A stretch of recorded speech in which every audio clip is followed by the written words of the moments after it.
Well, hey, good morning, friends from El Kosh. Afternoon here. We say that love looks like something, and today looks like mattresses.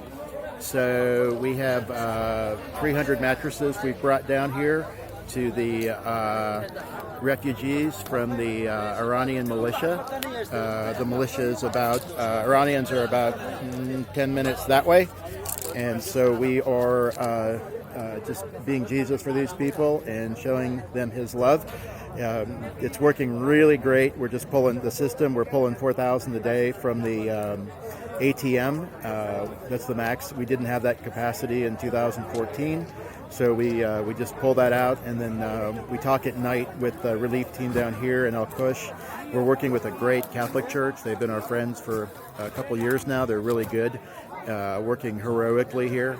And they just tell us what they need, and we bring it down in the trucks in the morning. So good mattress and blanket set is $25, and we're delivering. So thanks for your prayers, your love, your support. We're just getting her done in his name. No fighting for 4 days. They're talking. It seems like the Tehran and Baghdad have calmed down a little bit with Barzani leaving office. It's not stable, but it's at least calmish for us right now. That's all we know. There's talks going on, and we're just. But the work goes on. It doesn't change anything. The mission is the mission. So. Thank you for making this all possible. This is your love in action here, and we're just so grateful to you. All right, we'll update you later. Okay, Father Jerry, who are you relative to your religious belief identity in terms that my students could Google those descriptors to find out more about where you're coming from with regard to your Christianity? My primary identity is a follower of Jesus. So they can Google the gospel and check it out. Sermon on the Mount's pretty good. My own journey was, I was raised a Roman Catholic, went through Catholic schools and university, and there was kind of a crisis at about age 30 where I got to the top of the mountain. I had achieved all my career goals by age 30. We had the his and her Beamers and lived on the gated golf course and took ridiculous vacations. And so I got to the top of the mountain and discovered that nothing was there. There was no there. And the people in our social circles around us, there was no there. A very affluent community. I mean, in our street, like our neighborhood, I think we had 7 divorces in 1 year, year and a half. And was that in Houston or near Houston? Yeah. So it was, they had all the toys in the world. You couldn't come near our neighborhood without a pretty significant, at least 6-figure salary. And it was miserable. And sort of during that process, I found out that religion was not working for me at all.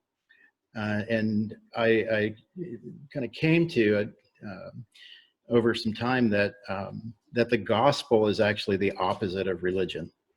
The gospel is not a religion. Essentially all religion kind of says the same thing. Do this, do that, do these things, behave this way, do that, and maybe when you die, you'll be accepted. That's religion. And pretty much they all say that in some way or another. You get enlightenment or get reincarnated or get to heaven, which is not even, Jesus' vision for things. And I realized that the gospel is the total opposite, which is you are accepted in the beloved. You're accepted. And we have this identity now go live it out. Go live like it. Go live like you're accepted and beloved. And that really cleared up some things for me. Sort of as a, follower of Jesus, realizing too, there was no perfect church. And the second there was one, if I joined it, it would be not perfect. So I'd wreck it. Yeah, I So, know you well enough that that's oh, absolutely. probably true, right? I'll blow it up. I thrive in war zones, and if there isn't one, I'll create it. Right. So, to me, the heart of it is, following Jesus, and the heart of it is the gospel, and sort of work my way backwards from that. And here we are today. But you work under the rubric of an Anglican, as an Anglican priest, and a kind of a special kind of Anglican. Can you kind of sort that one out? Just very briefly, because I'm really much more interested in your work in Iraq and East Africa. Well, here's the basic deal is if you sort of act up enough, your Anglican bishop will send you 10,000 miles away and completely give up on you. And we've sort of achieved that, that balance in our lives. So that's good. No, I mean, my primary identity here is not as an Anglican. There is no Anglican church here, and it's the last thing they need. We don't want an Anglican church here. They don't need one. So we work with the traditional churches that have been here for 2,000 years. Thomas the Apostle planted the gospel here. That is not a long time ago for here. 2,000 years is not the beginning of old. Grandma knew Thomas. They know the name of the couple that came with him from Jerusalem and stayed when he moved on to India. So, but I do have my Anglican identity. I think, the apostolic tradition matters. I think liturgy and sacrament matter. The gospel is first and foremost. And we, as Anglicans, we fight about everything, but we don't fight much about what the gospel is. I mean, we all, we're pretty on the same page with the definition I gave you. Everything comes from that. So, I do value those things. And, I do try to impart some of that DNA with the local believers here. But we are absolutely not making Anglicans, and we're not going to have an Anglican church. But these things matter: the apostolic tradition, liturgy, sacraments. So we expose them to that, and go from there. Okay. That's the best I can do on that one. No. That's very solid.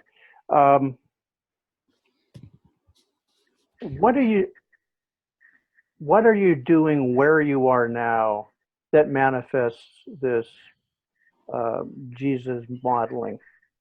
And I've obviously I've seen some of your other videos that I'm going to share with the students as well, like the blanket mattress thing, working in the refugee camps, issues like that. But again, kind of what's your ethos relative to what you're doing now? I think at the heart of it is understanding, what Jesus came to do. And he launched the new creation. All creation renewed, through him and in him, and it going forward from there. So, it's a big picture. It's very, it's holistic. The body matters, the earth matters, people matter, all that gets renewed. I mean, in Mark's gospel, the commission was to go out and tell all creation the good news. It's a false dichotomy sort of between the proclaimed gospel and what we call mercy ministries. To me, it's all one big, it's one big package. It's all this new creation, this announcement of good news, and this demonstrable good news. So there's been some really good studies, for example, of where evangelical missionaries, Anglicans are funny creatures. We're sort of half evangelical, half Catholic, and somewhere Right. there. And where evangelical missionaries have been over this 100-year period, what they have seen is that the status of women goes up, education goes up, healthcare goes up, jobs go up, things get better. Right. and that's the new creation rolling forward. So it's a combination of meeting people where they are in their need, and showing them Christ's love, in tangible ways. The they matter. The body matters, earth matters, their hunger matters, but also their, their spiritual hunger. And, we share with them, just stories of hope, from scripture. And we are not, this is really important. We don't ever talk about conversion, and we are not trying to make Christians at all. That's not the goal. What we do hope is to see them follow Jesus, but they can be a Muslim background follower of Isa, of Jesus. The point is to follow Jesus. And, they find tremendous hope and a difference in him. So it's both. If we're doing what they do, and, they'll ask us, what are you crazy Americans doing? We get to share, and you have to do it in some funny ways. Like it's coming up Eid, for example, a really big hit has been doing going to the poorest of the poor. 98% around here are Muslim, and our camp is about 100%. I think we have 2 known believers in there. Our camp has one camp has a 250,000 Syrian Kurdish refugees. One Wow. camp. So we threw them a curveball last year, and we brought care packages, food baskets to the poorest of the poor refugees for Eid, so they could celebrate their holiday. And that blew their little Kurdish minds. Wow. And, no strings attached, nothing. It was crazy. And everybody was kind of in shock because they kind of expect us to do something around Christmas time, Sure. and this kind of threw them a curveball, and they got riled up. They started, just saying, this is amazing, and please tell your friends in America we love them, and we're praying for them, and we're so grateful to you. And I just point back to God, and I said, God loves you. You matter. We're here because of the love of God. That's all we have to say. And, it's just like, we feel God's love, and tell you, and we're praying. Imagine this, these Syrian Kurd Muslims are saying, please tell your friends in the U.S. we love them and we're praying for them. So that's it. It's the gospel in word and deed, and it's the whole package of new creation. It's not Sure. about, it's nothing to do with getting to heaven. Right. That's an adventure in missing the mark. Right. And you're praying for them, so it's reciprocal. Absolutely. To the Yeah. same. Is Allah and our Christian God the same God? Oh, well, there's the Who sticky knows wicket. that? Well, what's interesting, the first thing is try to get some Americans to get over this. The Christians here who have been here 2,000 years call God Allah. Oh. Oh, okay. And the first complete Bible, the Syriac Bible, God is referred to as Allah. Right. Interesting. Also kind of interesting too, in the Quran, Jesus, Isa, is only referred to as the Messiah. Oh. Interesting. Right. So, the answer to your question is nuanced, and it's there. Look, at the end of the day, we can all fuss and fight and yell all we want. There's only one God. Right. Right. Okay. Now, so we can agree there's only one God, but its understanding for us is the character and nature of God. Now we have a different, and I believe in a triune God. Okay. But we can start with one God because we believe in one God. And then we have to start looking at the character and nature of God. And as we get into the holy books, the word, and, ultimately the perfect expression of Allah is Isa. Okay.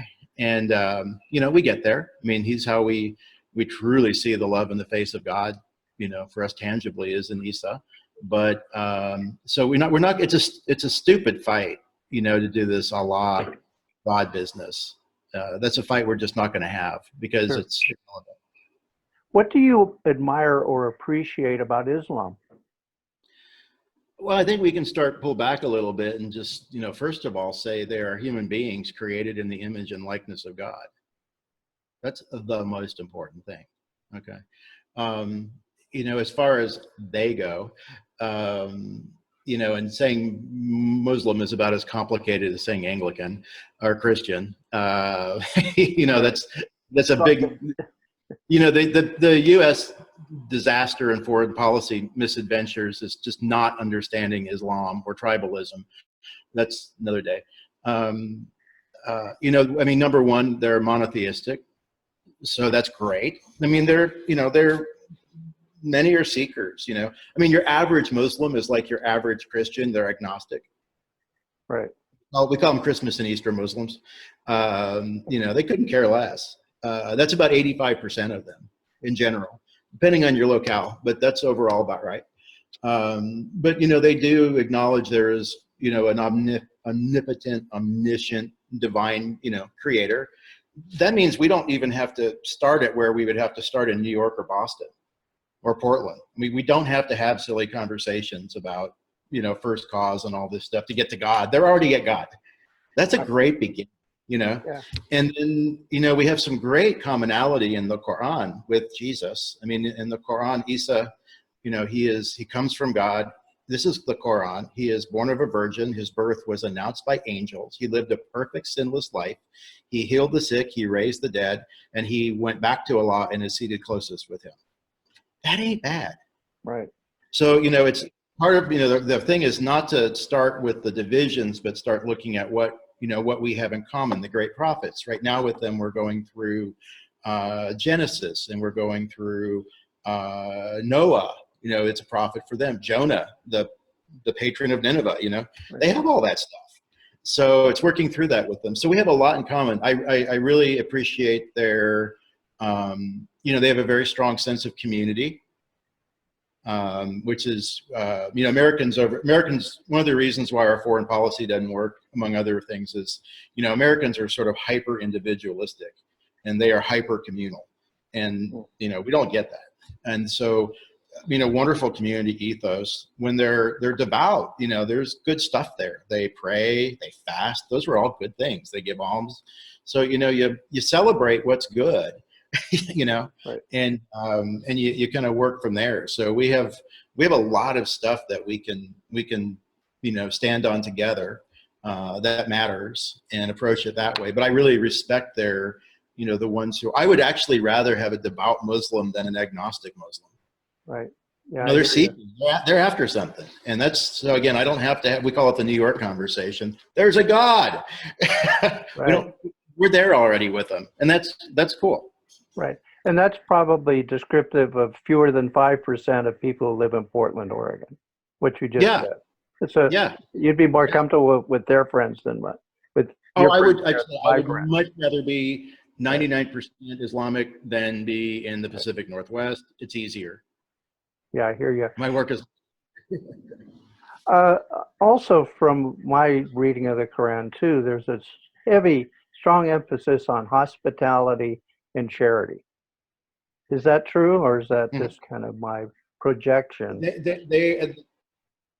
Well, there's a lot going on there, but just as far as particularly Middle Eastern culture, you can't talk about Islam, just as a whole, because it's so incredibly contextual and regional. It really matters sort of what kind of Muslim we have here. So like when we were in Zanzibar, the Islam came from Oman. They're very Omani type Muslims. They're not very friendly at all. I mean, they're not hospitable. It's not what they do. Whereas here with the Kurds in this part of the Middle East, in the Middle East in particular, I mean, they shame us with their hospitality is just ridiculous. I mean, we are dragged into their little tents and their little homes and camp, and man, they will spend all day and whatever little money they have. I mean, they get $11 a month for food, and they will put out this enormous spread for us, like feast. And I mean, it's crazy. We just go walking down the street and go into a shop, and like we pull a couple waters and some gum, and the guy's just, free. I mean, all the time. They're always giving us stuff. So they're very social. It's more Middle Eastern than anything, but and visiting is endless. Like the last time at night for an acceptable visit begins at 10 p.m. Right. I mean, we're going to be in bed watching Netflix at about 9, but we still have to be ready for a visit at 10. And it's just incredible. They're unbelievably social creatures, and hyper relational. Relationship matters to them. That's again the thing the U.S. doesn't get, is relationship is more important than sort of the goal or the process or any of that. If you don't have the relationship, you're going to get nowhere with an objective. Right. And my experience was that it needs to be more long term, not just the relationship for the transaction, Yeah. but Oh, God. They can smell it. If you're right, if you're kind of going as an evangelical target, they can smell it a mile away, and they'll actually test you. If they think you're there, they're going to do what we call the poke, which is they're going to try and push you away. right, And it's a poke. Take it. Take a hit for the team. They're looking to see, are you real? right, If they smell that, like if I don't follow your Isa, are you still going to love me and be my friend? right. And the number one thing we want to convey to them is, our love, because God's love is unconditional. Our love for them is unconditional, and we walk it out from there. Well, that film that Carol Gutsy, is it? Carol Guzy. Yeah. Just phenomenal. And that's going to also be shown in the class. So that really showed it. Everybody's hugging everybody. And I also like that. I assume those are Iraqi soldiers who are protecting the people there. Well, actually, that which is not good. Actually, they weren't protecting really. They were being pretty bad to them because the Iraqis are Shia, the Brazilians are Sunni. So what was going on? The pictures was it was the liberation of Mosul, and they were basically, if families could get, and we're talking hundreds of thousands of people, if they could get out of the direct line of fire. We were about, I don't know, like 100 feet from the firing line, and if they could get to this alley, we would pick them up in a truck and get them to a military, and then the Iraqi soldiers would just throw them on the ground. I mean, old ladies, old people, just chuck them. Get them out of the way, or no, they just didn't care about it. They're Sunni. Didn't care. All right. They're just glad they'll pull them out, but they really don't care. And then they threw them in another truck, and they've gone to detention camps. There's hundreds of thousands of them that are in basically prison camps. They can't come or go, and they're being mistreated. I mean, that's that Sunni Shia divide going on there. So, but like the poignant moment for me was, I mean, more or less everybody who stayed behind in Mosul was probably an ISIS sympathizer. Right. Right. And so that's why they're in camps, basically. They're trying to sort them out. Detention, like the UN camps here are come and go. I mean, you can do whatever you want if you're a resident. But, they're in prison camp. But so they chucked this guy out of a Jeep, threw him on the ground with his family, and he's out cold. And, I just held him for about 30 minutes. And this guy was full on. You could tell he was with ISIS. I mean, you could just tell he had the look. Everything was right. And I held him for about 30 minutes. We got him some water, got him back up on his feet, and he was just sharing how, for the last 3 months they've had no power, little water, no food. His kids were covered from head to toe in lice, and they're all bone thin, and he's just sobbing. And I never do this, but I gave my translator friend 25,000 note, which is about $20. And I said, stick it in his pocket, but not for me. And so my friend did, and he knew, the ISIS guy knew it was from me. And so here we are, this American guy, and I was in with the U.S. Special Forces. That's how I got in. Oh, okay. I was working directly with Carol. Carol and I worked through them. So at their place, and we were given coordinates only. It took us about 8 hours to get in there and find where they were in the middle of the fighting with coordinates. And so, but this guy who's pretty well full on ISIS, here I am. He is hugging my neck, crying all over me, kissing me, saying, thank you, thank you, thank you, thank you. And there's where we go back to that. I don't care if you're ISIS. You're made in the creation and image of God. Right. I just don't care. Right. And loving your enemies is absolutely transformative. Yeah, and in that moment, he's not my enemy. No. And you're not his? Yeah, we're not enemies, and so that was just a great moment, to see that really come to life. Yeah, that's fabulous. Is there anything else you'd like to add to your presentation here? Now, a lot of the students who are going to take this class are actually on military bases. We've got campuses there, although it's not just focused or limited to that. But let's say they were your listener, What would you want to say to some of these people who might be deployed across the street from you? Yeah. Well, if they're Kurdistan, the Kurds love the U.S. military. I There you mean, go. love them. Hang out And with a Kurd, right? thing with the Kurds, we get to go anywhere and do anything we want because we have an American passport. They don't let the Europeans, the Aussies go anywhere. It's because they said the American military are the only people on earth as brave as the Kurdish Peshmerga. And and that's a big, they've been fighting for 8,000 years. That's a pretty good compliment, But I mean, I would say as a whole, and to people who are non-Muslim, don't be scared of them. And for the most part, you're probably never going to meet a bad guy. The big breakdown is about 5% are radical. Okay, now 5% of 1.6 billion is a good number, but about 10% are devout, and they're not scary. I'm not even scared of the violent ones. I've been to Al Qaeda meetings and hanging out with them, having tea. 85% don't care really, and but I'll say from in the U.S. perspective for first is for immigrants, refugees in the U.S. Their number one emotion is they are afraid. They're afraid of you. They're afraid of Americans. They're afraid you're going to hurt them. They're afraid that you're going to turn them in. And, you could have no better friend and wonderful person in your life. And, is you're going to have to, and they're going to be resistant at first, but it's because they're afraid. And, if you can get to the point where you can have tea with them, and sit with them, they're amazing. And I always tell people in the U.S., the bad guys are there, but they're buried in deep and they don't surface. They're not going to be at your PTA meeting.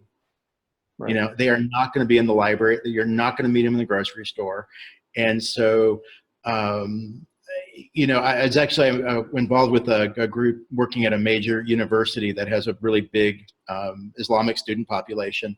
And with this group, their group of Christians, believers they've opened a boarding house, but they only take Muslim students. And they teach them how to live in the U.S. They're teaching them English. They help them with their laundry. We share the Psalms, the Zabur. So they're reading the Psalms with them together at night.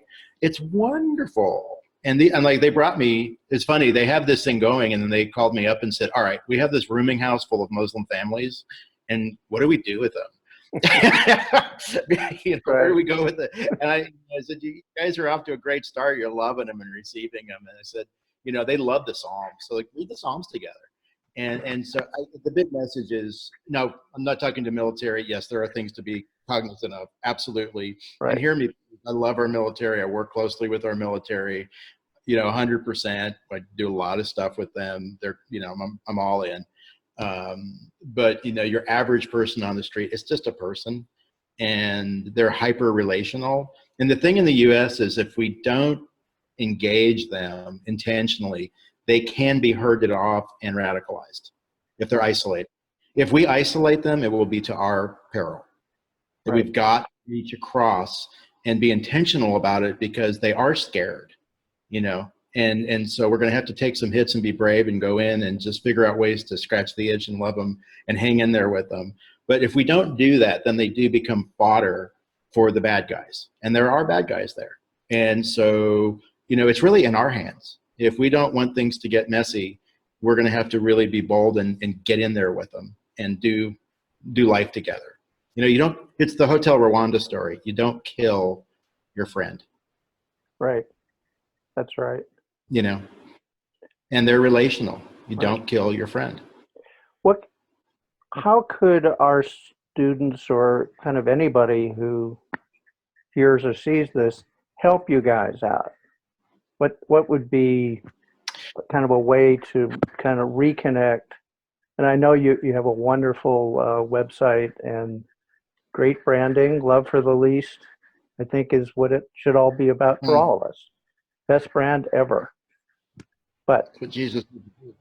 Yeah, it's what Jesus said to do, Yeah, well, yeah, you ripped it off. Well, I would rather. Yeah, exactly. Yeah, exactly. We're blatant about that. I think really the good thing to do is love your neighbor where you are. Yeah. You know, that's what I would. I mean, we're here with our neighbors, you know, doing the stuff. And please, if you're, you know, if you're of faith, pray for us. We need it. Pray for them. Their average stay in a UN camp is 18 years. It's awful. You know, living on 18 $11 years. a month 18 is years. the I heard you right. Okay. yeah. There's 60 million displaced people on the planet. And here's a kicker for you. And this is from the highest levels of government in the UN. If everything, because they have to renegotiate the refugee compact this fall. So it's basically quotas for countries. That's going to go down. They're going to have a pre-meeting in Ireland and then fight, and then they'll meet at the UN in the fall. And here's the thing. If everything goes perfectly with the UN, big if everything goes perfectly with the countries receiving, they will address 1% of the global refugees. Hmm. So we have an utterly broken system that's 60 years old in terms of refugees that is not working. And so we need some fresh thinking there. So, but I mean, in our own communities in the US, I mean, that's, you know, love your neighbor, bloom where you're planted. If you have refugees or immigrants around you, man, go get them, Tiger. I mean, go, you know, go scratch the itch, go help them figure out what they need. I know some really good success stories of, there's a city in the US that has a major state university, and that university has a contract with the Saudi government.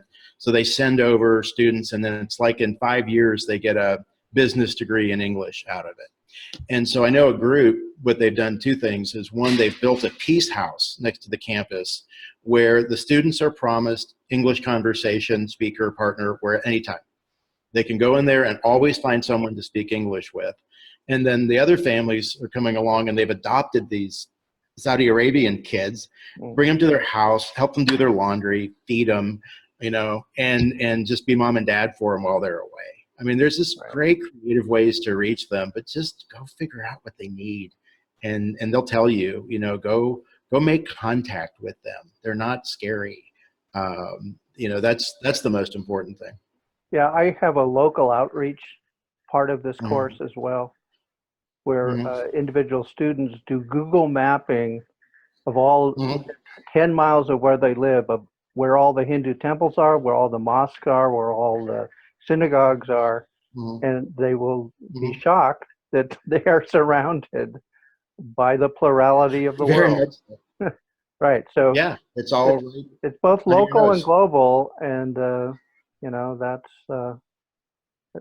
where we live. This is our home. I mean, we're just loving our neighbor here, but love your neighbor where you're at. I mean, but go love your neighbor. Go love your neighbor. Who is my neighbor? You know, that's the most important thing. Right. Well, that's great, Jerry. I really appreciate this. And remember all of the great days at the University of St. Thomas. And in full disclosure, your father hired me at the University of St. Thomas. Yeah, there you go. And we worked together at Catholic Charities in Fort Worth. Yeah. And I think you even on the other hand, my dad kicked me out. I think you even hired Stacy up there, as a matter of fact. Yeah, I remember right. That was all. that was a big boy. That was really fun. So anyway, my dad hired you, but he gave me 2 semesters to graduate and leave after 7 years. Oh, that was good. Yeah. I also know your back history in taking Latin. Bob Yankow, which I will not repeat that. I don't need to repeat that. But well, I pulled off I went to University of St. Andrews for my, graduate school. And I did the longest dissertation in the 600-year history of the university. Does not surprise me one bit. Once again, the dean got a hold of me and said, "You're leaving us in May with or without a degree, and we don't even care anymore." Right. So it's up to you. So I've got it done. Well, and full circle, my headbanger son, Will, ended up with a philosophy degree at the University of St. Thomas. Maybe the only headbanger with the philosophy degree from St. Thomas, but probably not, come to think about it. No, it's no. Yeah, exactly. Yeah, right. Exactly. That's a great combination, by the way. I think it's lovely. Yeah, no, it really is. And you guys seem to be happy, and your kids are all over the world. You are repopulating the world, and Well, just keeping certain ones at a distance. It's good. It's really. well, my son's in Austin. Oh, perfect. Yeah, Yeah, but exactly. it's absolutely perfect. Yeah, well, our daughter just really, her big goal is to be the, sort of generalissimo dictator of a mid-sized South American country. So she's sort of taking over Australia right now, and we'll move on from there. So yeah, Maybe we should do matchmaking between my son and your daughter, and there's a good tradition in I like that. Will's a nice kid. We should probably protect. Yeah, she's.